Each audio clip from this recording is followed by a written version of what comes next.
નમસ્કાર મિત્રો, હું છું મહેન્દ્ર પટેલ।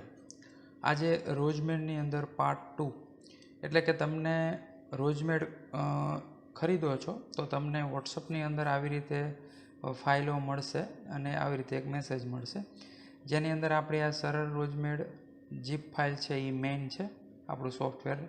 એક તમને સેવ એઝ પીડીએફ એટલે કે 2007 એક્સેલ MS ઓફિસ વાપરતા હોય તમે, MS ઓફિસ 2007 તો આની જરૂર પડશે। અને 7થી ઉપરનું વર્ઝન હશે, 10 છે, 13, 16, 19, 21 તો આની જરૂર નથી। અને ગુજરાતીમાં સારા લુક માટે, શ્રુતિના સારા લુક માટે ફોન્ટ છે। 3 વસ્તુ છે। વિડીયો લિંક મળશે અને વિડીયો ખાસ જોઈ, અત્યારે તમે જોઈ જ રહ્યા છો એટલે કોઈ પ્રશ્ન નથી, તો બધા જ પાર્ટ એવી રીતે વિડીયો જોઈ અને પછી આપણે કામ કરવાનું છે। છતાં ન સમજાય તો મને મેસેજની અંદર સ્ક્રીનશોટ અથવા વિડીયો મોકલી શકો છો। અને ખાસ આ એક મુદ્દો છે કે વેબ વોટ્સઅપથી ડાઉનલોડ કરી અને કેવી રીતે આપણે એને નિભાવવાની છે તેનો જ આપણે આ વિડીયો પહેલો પાર્ટ 1 છે, બરાબર। એની એક કોપી તમે પેનડ્રાઈવમાં કેવી રીતે અલગ મૂકી શકો છો। એની સાથે તમને યુઝર નેમ મળશે, જેની અંદર તમારો મોબાઈલ નંબર નાખવાનો છે, પાસવર્ડમાં એડમિન નાખવાનું છે અને પાસવર્ડ રીસેટ કરવા માટે તમને અહીં નીચે એક માસ્ટર કોડ આપવામાં આવશે, એ નાખશો એટલે તમે નવો પાસવર્ડ એડમિનની જગ્યાએ નવો પાસવર્ડ સેટ કરી શકો છો। યુઝર નેમ મોબાઈલ નંબર જ રહેશે તો જ તમારું શાળાનું નામ આવશે।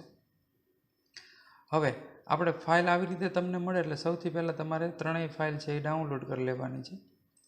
આવી રીતે ત્રણેય ફાઇલ છે તેને તમારે ડાઉનલોડ કરી લેવાની છે અને પછી આ જે ડાઉનલોડની અંદર આ ડાઉનલોડ થઈ જશે પછી તમારે અહીંયા જે ફોલ્ડર દેખાડે છે એ ડાઉનલોડની અંદર ડાયરેક્ટ તમે ખુલશે।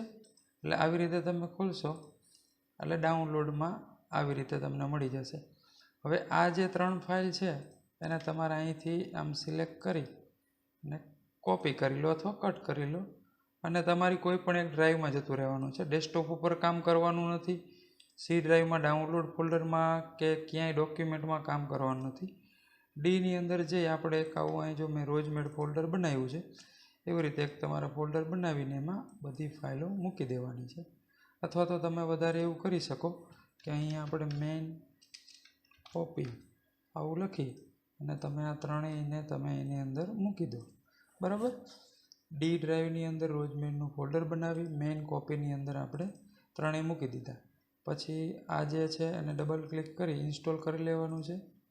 પછી આ જે સેવ એજ છે એને ડબલ ક્લિક કરી અને ક્લિક કરી નેક્સ્ટ કન્ટિન્યુ આપતા એ પણ ઇન્સ્ટોલ થઈ જશે। મારે ઇન્સ્ટોલ કરેલું જ છે એટલે હું કરતો નથી। હવે આ જે ફાઇલ છે ને એ આપણી મેઇન છે, સરળ રોજમેડવાળી। તો આ જે છે એને આપણે એક્સટ્રેચ કરવાની છે। ખાસ બરાબર સાંભળજો, ઘણા બધા મેસેજ મને આવે છે, ઘણો બધો પ્રોબ્લેમ શરૂઆતની અંદર થાય છે કે આ જે ફાઇલ છે ને એ તમને WinRAR અથવા તો જીપ જે કહો તે એને એક્સટ્રેચ હિયર આવી રીતે આપવાનું છે, અથવા તમે ઓપન વિથ કરી અને વિન્ડો એક્સપ્લોરની અંદર પણ આપી શકો છો। એક્સટ્રેચ હિયર કરશો એટલે ફાઇલ આવી રીતે અંદરથી એક બારી નીકળી જશે, સરળ રોજમેડ વાળી, બરાબર છે। તો આ જે ફાઇલ જે નીકળી ગઈ બહાર એ કેવી રીતે ફરીથી એક્સટ્રેચ હિયર આપવાનું છે। જો તમારે એક્સટ્રેચ હિયર્સ મેનુ આવતો નથી તો તમારે આને ડબલ ક્લિક કરીને ખોલી અને આવી રીતે ખુલે તો આને તમારે અહીં ડબલ ક્લિકથી અથવા અહીંથી આમ નાનું કરી નાખવાનું છે અને આની અંદર જે ફાઇલ દેખાય છે ને એને આમ ખેંચી અને અહીં બહાર લઈ આવવાની છે, બરાબર। જો WinRAR નાખેલું હશે તો એક્સટ્રેચ હિયર પણ થશે અને ન થાય તો આનું આવી રીતે નાનું ખોલી બોક્સ આ મોટું ખોલે તો અહીં ડબલ ક્લિક કરશો એટલે નાનું થઈ જશે અને અહીંથી આ ફાઇલ છે એ અહીં લઈ લેવાની છે, બરાબર, ખેંચીને। અથવા મેં તમને કીધું એમ એની ઉપર રાઇટ ક્લિક કરી ઓપન વિથમાં વિન્ડો એક્સપ્લોરર આવું કરશો તો પણ તમારે એ ફોલ્ડર સ્વરૂપે ખુલી જશે। તો તેની અંદર તમે લઈ અને કોપી કરી અને પાછો અહીં તમે પેસ્ટ કરી શકો છો, બરાબર। તો આવી રીતે આ મેઇન કોપીની અંદરથી જીપમાંથી કેવી રીતે બહાર કાઢવી એ તમને ખ્યાલ આવી ગયો। હવે અહીં આપણે કંઈ કરવાનું નથી, આ એક કોપી રાખવાની છે।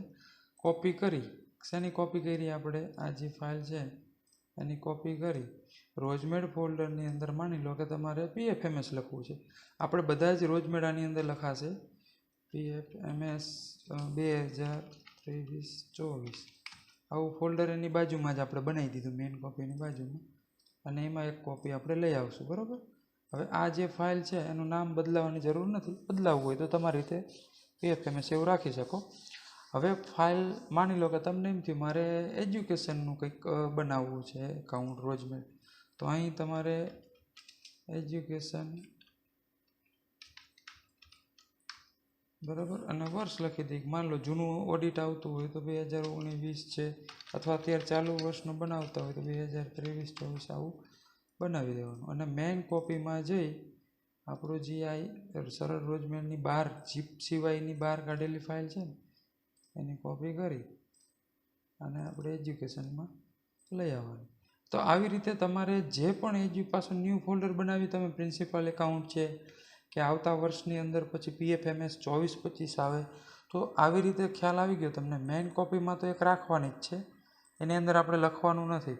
એજ્યુકેશન આવી રીતે PFMS બરાબર આવી રીતે અલગ અલગ ફોલ્ડર બનાવી તેમાં ફાઇલ લઈ લેવાની છે.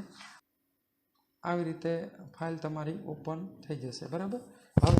હવેથી શું કરવાનું છે એ આપણે નેક્સ્ટ પાર્ટ 2ની અંદર જોઈશું.